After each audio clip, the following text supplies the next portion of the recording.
Another what if request from Paper Prince 2 here. This one being on what if Kami intervened against Piccolo Daimao. A very unique idea, I must say.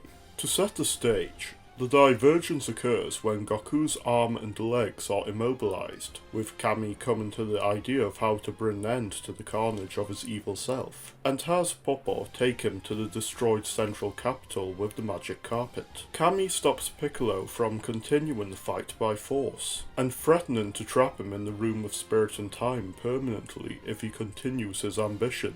To which Piccolo agrees to for the moment and retreats into the northern mountains. Kami then congratulates Goku's efforts and says he will train him and restore the Dragon Balls if Goku is able to travel to the Heavenly Realm and meet him.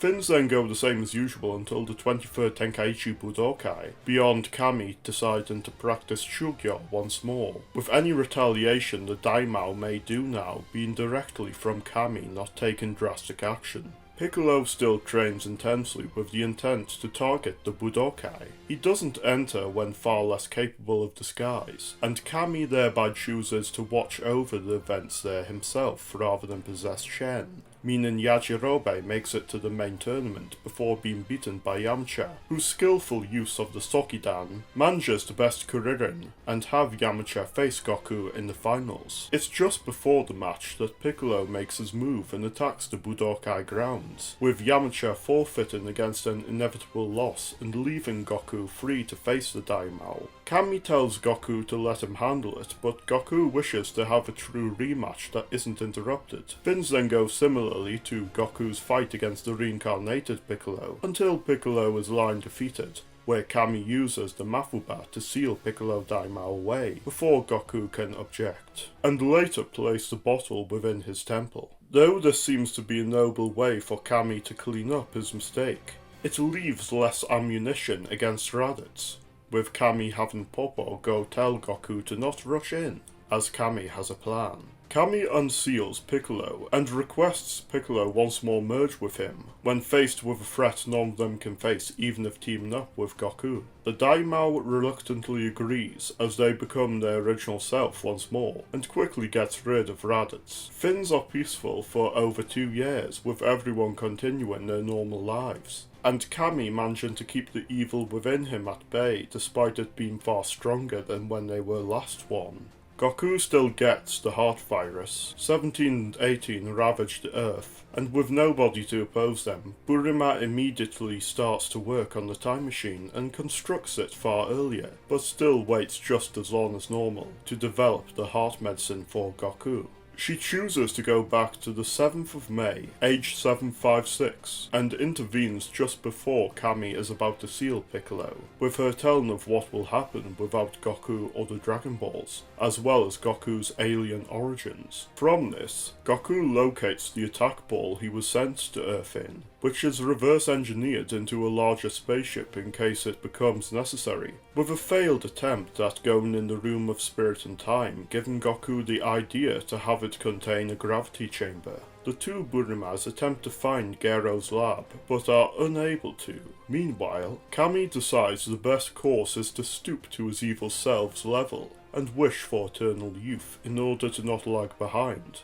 with Piccolo being faced with broken ideals in knowing there exist beings out there far beyond him, and the presence of Kami and Goku prevent him from even being a big fish in a small pond. His mindset then turns to earnestly becoming stronger, with him unknowingly being influenced by Goku's mindset, before eventually giving in to performing Shugyo with Kami and even Goku. 5 years later, all of Goku's gravity training and enlightening to his biological traits has had him max out his harnessing of the Saiyan power of becoming stronger after facing near death, and become as strong as when facing Frieza in the main timeline, soundly stopping Raditz's advance and having Raditz then beg for his brother to use that overwhelming strength to defeat Frieza. Goku agrees, with Piccolo joining them in wanting to see just how strong those out in space are. Raditz makes a comment in wondering why a Namekian is on Earth,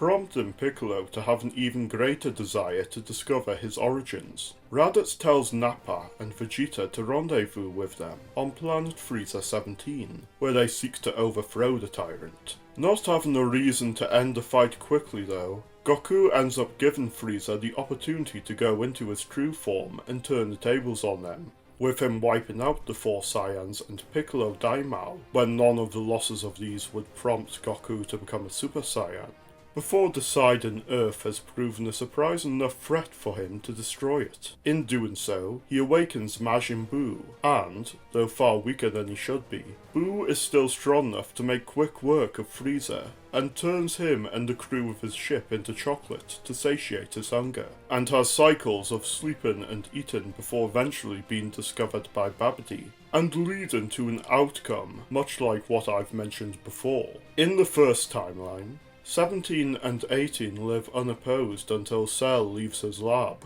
It takes many months for him to become strong enough to oppose them when only made up of the cells of Goku and Kami, but he eventually achieves his goal. Without the ability to survive in space, Cell is eventually left with a meaningless existence, when only able to prove his superiority over the few humans still alive, becoming empty, and finding the eventual conflict against Dabra and possession by Babidi to be a release in giving him a new path in life, even if subservience. In 2 timelines now, Babidi wins, at least until come to M2 in the GT timeline.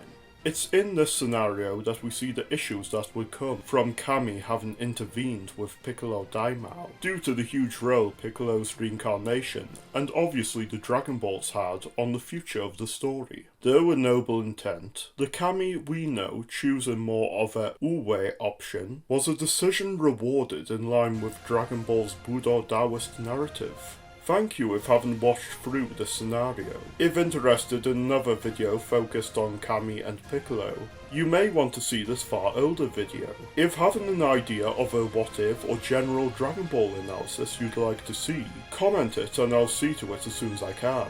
Make sure to subscribe so you know when it arrives, and I'll see you later.